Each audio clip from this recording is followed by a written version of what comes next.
Okay, this is AP Lit, and we're looking at a couple of poems. The first one is How Do I Love Thee? Let Me Count the Ways. Noah, would you read that poem? I had already given it away, but why would you assume it's without reading before you read it? Why would you assume it's a sonnet? Even without counting it? Yeah, look at the size of it. Now, you may be wrong, so you would want to count it, but so that's a sure giveaway. But you can kind of tell the way it's shaped and its size. Would you mind reading? Yeah. How do I love thee? Let me count the ways. I love thee to the depth, breadth, and height. My soul can reach, with feeling outside. To the ends of being an ideal grave. I love thee to the level of every days. Most quiet need by sunny candlelight. I love thee purely as men strive for right. I love thee purely as they strive for praise. I love thee with passion put to use. In my old views and with my childhood's faith. I love thee with the love I seem to lose. With my lost saints, I love thee with the bread. Smiles, tears of all my life. If God choose, I shall but love thee better after death. Yeah, that's a famous one. Thank you. Caroline, can you get us started? What did you notice about it? Anything? The word love is mentioned, I think, about 10 times, and that's almost one for everyone. Yes. And in fact, that expression, I love thee, is mentioned about 8 or 9. I counted it one time, 8 or 9 times. Can you draw, maybe it's too obvious, but what is the conclusion you draw? But it's really important to the meaning of the poem. It's about love, and the further emphasis on using it so far just contributes to making sure the reader knows how important it is. Don't you think though, if you heard that over and over in a poem, like if somebody was, at some point does it lose its power? Like, okay, you said it already, you don't have to say it 10 times. But I don't think that happens here. Why? What does she do that keeps that? He couldn't have just said it once or not. One of the rules about writing at all is don't repeat yourself too much. It's got to be strategic. Why does it? And maybe it does for you. Maybe it does lose its power, but it seems to not. What do you think is the reason why? It's not just I love you, it's I love you this way. It's not Good. just 3 words. Did you hear that? That's the poem's power is what comes after that. And also she puts it at the beginning, which is an aphorism. So at least you can call it, emphasis and all that. Kylie, take it from there. In fact, since the majority of the poem, it's 14 lines, and you said at least 10 times they use the phrase, I love thee, probably the only thing you could do next is to take those individual similes and, analyze some of them. So that would be my suggestion, but what did you notice? I noticed how she started the poem with a question, and then she kind of answers herself throughout the poem. Yes. Like a good lawyer, you never ask the witness a question you don't know the answer to. And it's not rhetorical because she goes on and answers it, but she answers it herself. What do you think that is that effective? Yeah, because it kind of shows her opinion, like how she actually feels. My son actually the other day, I was asking him about what to say, the other day, and he said, why don't you even suggested starting with a question? I just thought of that. You ask yourself a question. It's kind of in a way, it's a cliche, but if you can use it every now and then, ask the question and then answer it. How about it? Eloise, what's next? What do you notice?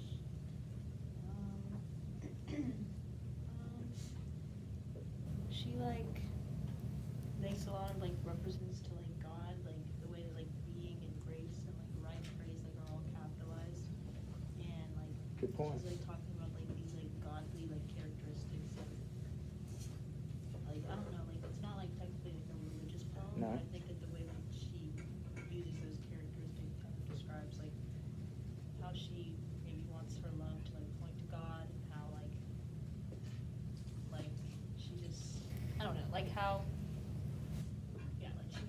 love to like point to God and not just like worldly, but like kind of incorporate God into her life. Yeah, anybody else think of, that's a good point, what's the effect of bringing God into this? Because it isn't about God, this isn't a poem to God, it's not a prayer. So what's another effect of her mentioning God and things of God? Yeah. Yeah, like I feel like her bringing God into this, it's showing really just how much she loves him, because she's like saying she's like attaching all these divine qualities to it. Yeah. Like even at the end, she says that like her love is going to be even greater after her death, if God allows. So like if God resurrects her, then like she'll even get to love him in a greater sense, because then it'll be perfect. Well, there's nothing higher, no one higher than God. So if you're going to try to praise somebody, it's almost like she's using God to, like you say, to show the kind of love, godly love, is what I'm feeling for you. I mean, not necessarily it is godly, but it's the power, magnitude of God. Julia, what did you say? Well, I guess I noticed that the rhyme scheme was like a little jumbled kind of. The what? The rhyme scheme at the end of each line, it wasn't always perfect. And so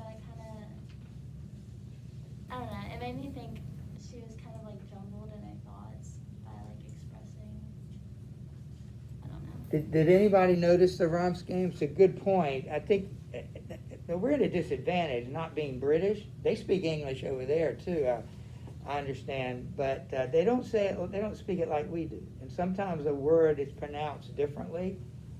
Maybe that's not it. Maybe it's just on purpose. But anybody notice the rhyme scheme? Like we've studied two kinds of sonnets. This might impress the reader. What kind of sonnet is this? Anybody notice? If you didn't, look at the rhyme scheme. See what you can figure out, get the A's and B's. Go ahead and do that. If you haven't done that, Yao mentioned it earlier. I think you mentioned the rhyme scheme. You mentioned the number of lines. Figure out the rhyme scheme. And it depends on how you pronounce a word or two. It may create that, And remember, even your sonnet doesn't have to be perfect. The best ones didn't perfectly use I am pentameter or even Ra. So the switching up of that actually is effective, because it draws attention. You're expecting this, but then you get a word that doesn't rhyme, and that draws your attention to it. It creates emphasis.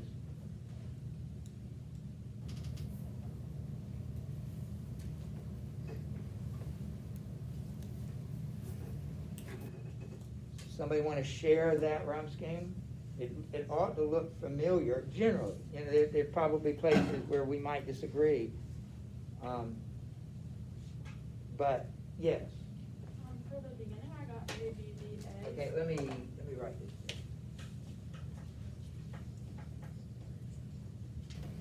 Yeah. And then A, B, B, A. All right, A, B, B, A. Now, already, you ought to pick up on what it probably is. In other words, when you figure out what the guy was trying to do, you can adjust your pronunciation. You may say, this word doesn't really rhyme with that word, but what do you see right here? What kind of rhyme scheme are you going to expect next? What? A, B, B, A. The same thing, because this looks like it's a Petrarchan sonnet. I think you could make a case that grace, let's see, ways and sight, ways and grace, height and sight, days and right, days and praise. So yeah, you see days and praise, the first and the fourth in every case. And then what do you see at the end? I saw CD, CD, CD. And then I did it again and I saw CD. It was like a word that didn't rhyme, like faith and breath don't seem to really rhyme. So it's a Petrarchan sonnet, basically. Madeline, remember we said earlier that there, like 10 times she said, I love thee as. Could you take one of those similes and work through it? I'm going to call on 2 or 3 other people to do the same, because if you stop there, you want your A, you've got to go into these. What else is there to talk about? If you don't talk about those things, you've got to really get into some of them. Can you find one and explain it? I like the I love thee to the level of every day's most quiet need by Sun and Candlelight. I like that one. She just, everything she does, she just loves him. And in what way, according to that, those images in that, those lines, what aspect of her love for him is she emphasizing?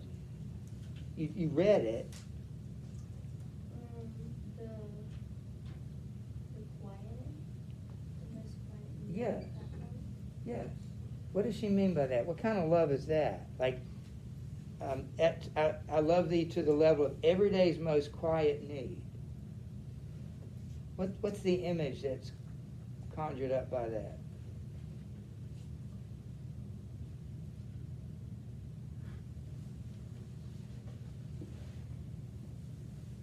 Just the little things, Yeah. the small things that she does. The everyday little things, she loves this person, him, then.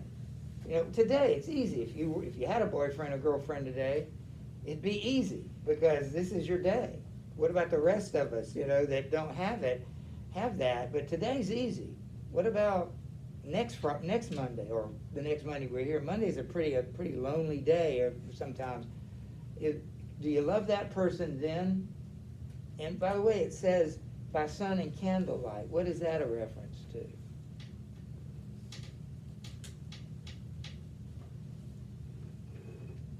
Think about it. Sun and candlelight.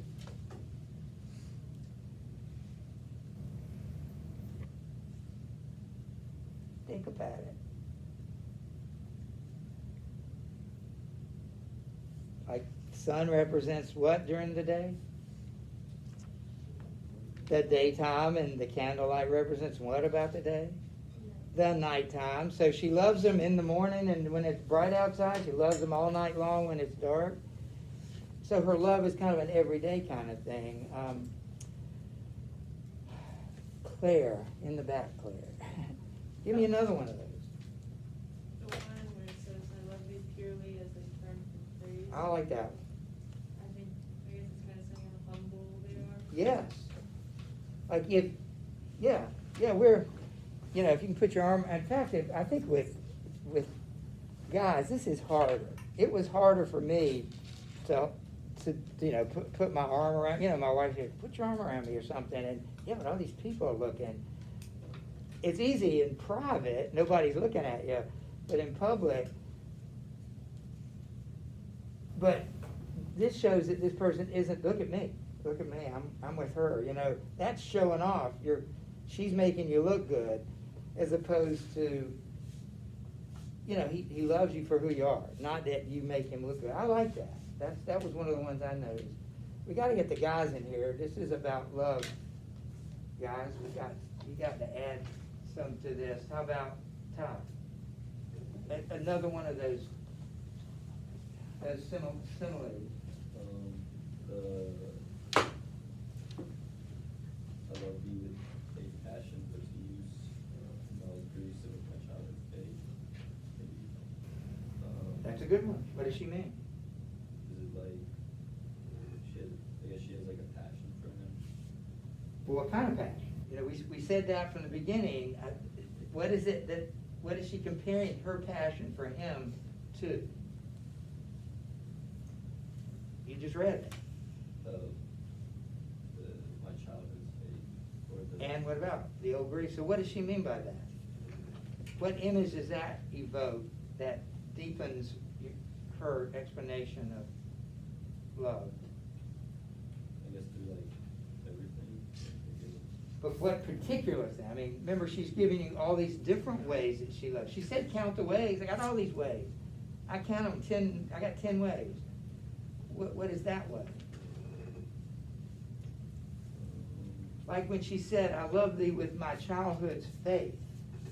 What's that? Like her Christian faith, or like Yes, but what else do children have faith in? that's like, they're just completely, absolutely turned on by whatever. Their imagination. Yeah, but I mean, I was thinking of, something as simple as Santa Claus. I believe Santa Claus with all my heart. I believed everything there was to know about him. I believed in that, and there was absolutely, and look at all the evidence. Look at these presents were not here when I went to bed last night. How could you argue with that, the evidence is unmistakable. There is a Santa Claus, and she says, I love him with that kind of passion. The passion you had as a kid when you, I don't know what it is for you, but that came to my mind. What about the old griefs? What else? That's a passion, isn't it? What is that a reference to? Like her childhood faith, but also her childhood griefs. Do you remember some griefs as a childhood, in your childhood, or not just childhood, but your past? I don't know what they are, but you know what they are. Remember how you cried your heart out, or what? She loves this guy with that kind of energy, yes. It's kind of like, it's like all you can think about when you're a kid.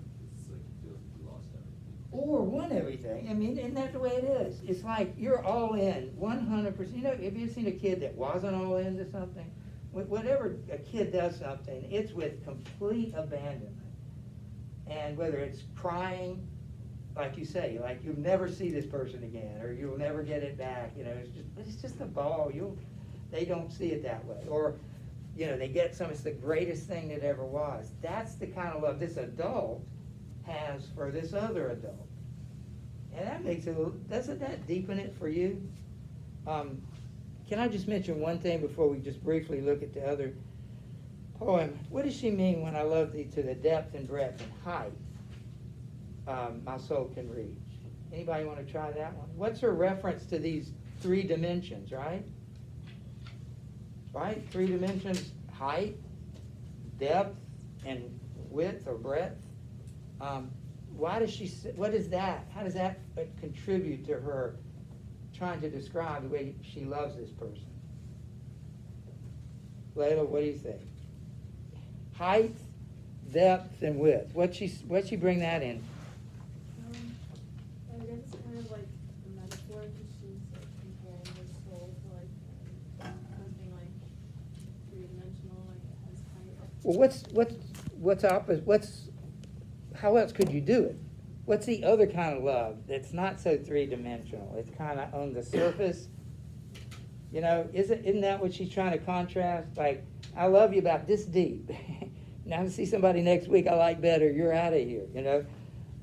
That's the depth that a lot of people go with love. But she's saying, that's not me. And as deep as possible, as high as possible, as wide as possible. Whatever dimensions there are, that's my love for you. And remember, she's not just saying, as Caroline said from the beginning, I love you, okay, I get it. She's saying, I love you this way, and I love you that way. I can keep going. I got all these ways I can love you. And you mentioned, or somebody mentioned about even when we were talking about God, the ultimate punchline here is she's going to love him how much? Like at the end? Claire, how much is she going to love him? Like that great punchline? After death. Yeah. This love is going to last even into eternity. Wouldn't you say she's telling us she loves him, obviously, but she's also showing it. We don't have but 5 minutes, but the other poem,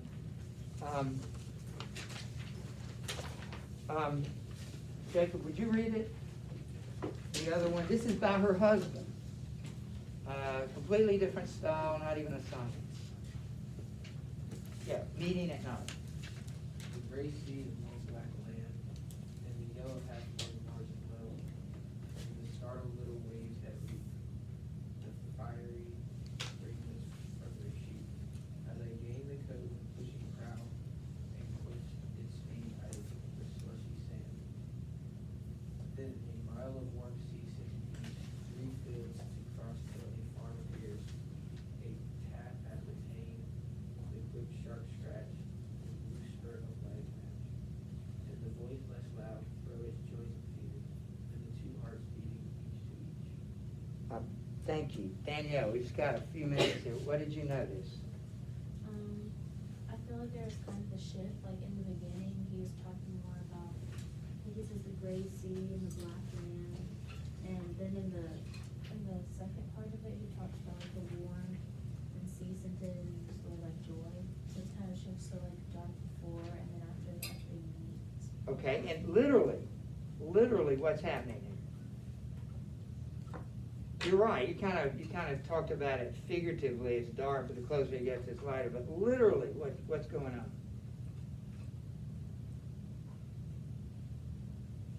Well, we got 3 minutes.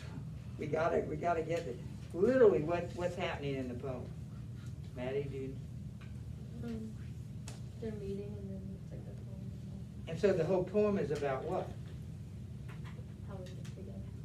I mean, literally, the beach, the fields, it's like a roadmap to where she lived. What kind of love is it? Daniel, what kind of love is it? He went through the window, he did like this.